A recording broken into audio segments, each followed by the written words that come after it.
country from jails, from gangs, from drug dealers, from all of the people that came into our country shouldn't have been in our country, causing a lot of problems. Does your warning And drugs. Does your warning mean that an airstrike is imminent, or should we not read it that way? Don't read anything into it. The New York Times reported that you had a phone call with Maduro. Did you? I don't want to comment on it. The answer is yes. And can you tell us a little bit No, about I can't do that. Would you say it went well? I wouldn't say it went well or badly.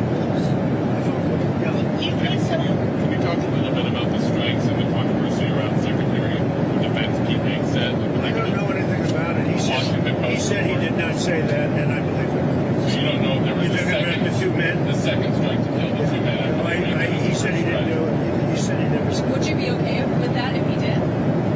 He said he didn't do it, so I don't have to make that decision. What do you, you're Mr. You've made so clear how you want to keep drugs out of the U.S. Right. Can you explain more about why you can pardon a notorious drug trafficker? Well, I don't know who you're talking about. Which Juan one? Fernando Hernandez. Well, I was told, I was asked by Honduras, many of the people of Honduras, they said it was a Biden setup. I don't mean Biden. Look, Biden didn't know he was alive. But it was the people that surround the Resolute desk, surround Biden when he was there, which was about very little time. And the people of Honduras really thought he was set up and it was a terrible thing. He was the president of the country. And they basically said he was a drug dealer because he was the president of the country. And they said it was a Biden administration setup. And I looked at the facts and I agreed with them. What evidence did you share that he was set up and that he wasn't? Well, you take a look. I mean, they could say that you take any country you want. If somebody sells drugs in that country, that doesn't mean you arrest the president and put him in jail for the rest of his life. Mr. President, can I just clarify, do you think the And that U.S. includes this country, okay? To be honest. I mean, if somebody does something wrong, you put the president of the country in jail. They said it was a Biden setup. It was a Biden administration setup. And you have a big race going on this week, next week. I think it's going to be a very important race. It'll be interesting to see Honduras. That's what you're talking about, right? Correct. People that shouldn't be in our country this week. So you announced that asylum. And that includes Somalians and it includes plenty of others. How long does your administration plan to pause asylum into the U.S.? I think a long time. Can you give any We kind don't of time? want. What's We a don't long want those time? people. We have enough problems. We don't want those people. Is that a year, 2 years? No time limit. And then But it could be a long time. you said that. We don't want those people. You understand that? I understand. You understand that? I understand. Who are you with? I'm with News Nation. Okay, My News name's Nation. News Nation. Great. Thank Let me you. just say this. We don't want those people. Does that make sense? You know why we don't want them? Because many of them are no good, and they shouldn't be in our country. What do you mean by those people? The people from different countries that are not friendly to us and countries that are out of control themselves. Countries like Somalia that have virtually no government, no military, no police. All they do is go around killing each other. Then they come into our country and tell us how to run our country. We don't want them. Are you talking, How many countries roughly?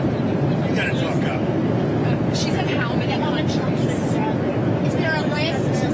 Well, I guess we gave you 19, right? Okay. There's probably more than that. is that what you mean when you mean third world countries, those 19? No, I don't think they're all third world, but in many cases they are third world. They're not good countries. They're very crime-ridden countries. They're countries that don't do a good job. They're countries that don't register from the standpoint of success. And we, frankly, don't need their people coming into our country telling us what to do. You mean people that are in here that shouldn't be here? That became Americans. Are you Well, trying to we'll see. promote I mean, their yeah, we have criminals that came into our country and they were naturalized maybe through a Biden or somebody that didn't know what they were doing. If I have the power to do it, I'm not sure that I do, but if I do, I would denaturalize absolutely. What do you mean by Yeah, do you have a question? Yeah. what do you mean by reverse migration? It means get people out that are in our country, get them out of here. I want to get them out. We got a lot of people in our country that shouldn't be here, and they came in through Biden. And he was the worst president in the history of our country. But the single biggest thing he did was allow millions of people into our country that shouldn't be here. Drug dealers, prisons were opened up and allowed to come into our country. You take a look at the people that were allowed to come into our country. We're paying a big price for it, and we will for years to come, including the recent killer of two wonderful National Guards people. And I'll tell you what, that animal should not have been allowed to come into our country. Thank you very much, everybody. Thank you. Have you spoken with Andrew's family? Can you give us an update? I have spoken to both families. Well, I mean, I can give you an update. They're devastated. Does that make sense to you? They're devastated. Can you give us an update on Andrew? Well, as you know, the one is no longer with us, and Andrew is fighting for his life. And his parents are unbelievably great people, highly religious people, and they're praying, and they want everybody to pray for Andrew. And he has a chance to make it, but he is, I mean, his mother and father, they were so unbelievable. They were so positive. From West Virginia, great state. I spoke with Sarah's parents too, and the only thing I can say, they were devastated. Do you plan They to can't bring even believe it. It's absolutely devastating to lose your children. Do you plan to bring them extras to the White House? Yeah, I do. I've already suggested it.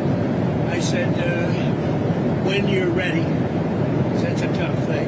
Come to the White House, we're going to honor Sarah. And likewise with Andrew, recover or not, we're going to honor. I do have one more